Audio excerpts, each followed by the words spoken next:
পাকিস্তানের গুপ্তচর সংস্থা আইএসআই এর সঙ্গে সরাসরি যোগ। পাকিস্তানের কুখ্যাত গ্যাংস্টার শেহজাদ ভট্টি গ্রুপের সক্রিয় সদস্য, পাকিস্তানে বসে থাকা হ্যান্ডলারদের সঙ্গে নিয়মিত কথাবার্তা। বর্ধমান থেকে ধৃত জঙ্গি হামিম মণ্ডলের পাকিস্তান যোগ নিয়ে সামনে আসছে চাঞ্চল্যকর সব তথ্য। সে শুধু একা নয়, তার বান্ধবী অর্পিতা সরকারও যে পাকিস্তানের ভাট্টি গ্যাংয়ের সদস্য তা নিয়েও নিশ্চিত তদন্তকারীরা। ধৃত হামিম মণ্ডলকে জিজ্ঞাসাবাদ শুধু নয়, তার সাথে সাথে তার কাছ থেকে পাওয়া ডিজিটাল এভিডেন্সগুলো খতিয়ে দেখার পরে তদন্তকারীরা যেটা মনে করছেন যে পাকিস্তানের বেশ কিছু জঙ্গি বা বেশ কিছু হ্যান্ডলারের সাথে নিয়মিত যোগাযোগ ছিল এই হামিম মণ্ডলের। তাদের বেশ কিছু টার্গেট ছিল, সেখানে নাশকতার টার্গেটও রয়েছে বলে অনুমান তাদের। পাশাপাশি তারা মনে করছেন যে রাজ্য এবং কেন্দ্রের বেশ কিছু নেতা তাদেরকেও টার্গেট করা হচ্ছিল। এই সমস্ত বিষয়ে জিজ্ঞাসাবাদের সঙ্গে সঙ্গে পারিপার্শ্বিক তথ্য প্রমাণে উঠে আসছে বলে এসটিএফ সূত্রে জানা যাচ্ছে। এদেরকে ডেফিনিট টাস্ক দেওয়া থাকে। এখানে খালি আমাদের মাননীয় মুখ্যমন্ত্রীর উপরই ওদের একটা অ্যাকশনের প্ল্যান ছিল, যেটা পাওয়া গেছে তা নয়। শোনা গেছে যে কিছু senior police officers, government officials তাদের সম্বন্ধে ওরা খোঁজ খবর রাখছিল। পাবলিক ডোমেনে যেটুকুন আছে সেটুকুন তো মানে it's a tip of the iceberg.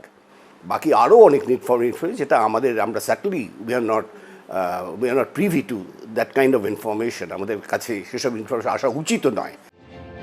STF সূত্রে দাবি, ধৃত জঙ্গি হামিম মণ্ডলের থেকে যে মোবাইল ফোন উদ্ধার করা হয়েছে তাতে 2টি নাম্বার রয়েছে। দেখা যাচ্ছে হামিমের ফোন থেকে পাকিস্তানের কান্ট্রি কোড অর্থাৎ +92 দিয়ে শুরু হওয়া বেশ কয়েকটি ফোন নাম্বারের সঙ্গে যোগাযোগ করা হয়েছে। উঠে আসছে উজেইর, আবিদ, হামিদের মতো একাধিক নাম। তদন্তকারীদের দাবি, আবিদ ও হামিদের সঙ্গে সরাসরি যোগ রয়েছে পাক গুপ্তচর সংস্থা আইএসআই এর। তদন্তকারীরা বলছেন, সন্দেহ এড়াতে ক্যালিফোর্নিয়া, মেক্সিকো সহ একাধিক দেশের রেজিস্টার্ড ফোন নাম্বার থেকেও যোগাযোগ করা হয়েছে হামিম মণ্ডলের সঙ্গে। আজকে যখন দুজনের মধ্যে আদান প্রদান হচ্ছে, দেখা যায় যে এগুলো কিন্তু তারা কোনো একটা মানে নিজস্ব একটা ভাষা তৈরি করে আদান প্রদান করে।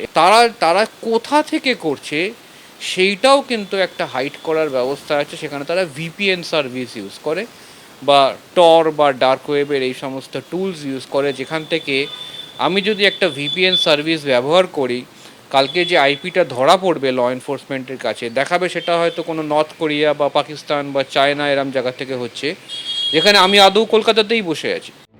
ধৃত অর্পিতা সরকারের জেঠুর মুখে আবার শোনা গেছে অর্পিতার এক বন্ধুর প্রসঙ্গ, যে প্রায়শই বাংলাদেশের কথা বলতে বলে তাদের দাবি। কোনো লোক মদত করে না আমাদেরকে বাংলাদেশ থেকেই মদত করে। তো আমার একটা বন্ধু আছে এখানে, পূর্ণ মদত করে। তুমি যদি কোনোদিন চাও মদত তো ওর করতে পারি। এখন এইভাবে হয়তো ওই ছেলেটার সঙ্গে জড়িয়ে গেছে নাকি। ও কে বলেছিল এই কথাটা? ওই বোরখাবালি কলেজে তো পড়তো, মালদা থেকে আসতো কোনি। বলছি ওই বোরখাবালির ঘটনাটা আপনি কবে জানলেন? এটা এই সেই দিন থানাতে গিয়ে। ওই মেয়েটা যুক্ত আছে এই রকম একটা উগ্রপন্থী সংগঠনের সাথে, যে আপনার মেয়ে জড়িয়ে যাবে এরকম পাকিস্তানের নাম উঠে আসছে। এগুলো কোনোদিনও আজ করতে পেরেছিলেন কি? আর মেয়ে তো বিশ্বাসই করতে পারে না যে এগুলো তো যাবে। এসটিএফ এর দাবি, ধৃত জঙ্গি হামিম মণ্ডলই হানি ট্র্যাপের জন্য অর্পিতা সরকারকে ব্যবহার করেছিল, কিন্তু শেষ অবধি অর্পিতার ওপর নজরদারি করতে করতে গোয়েন্দারা পৌঁছন হামিম অবধি। সোমক লাহিড়ী, আবির দত্ত, সৌমিত্র রায়, এবিপি আনন্দ। এবিপি আনন্দ, এগিয়ে থাকে, এগিয়ে রাখে।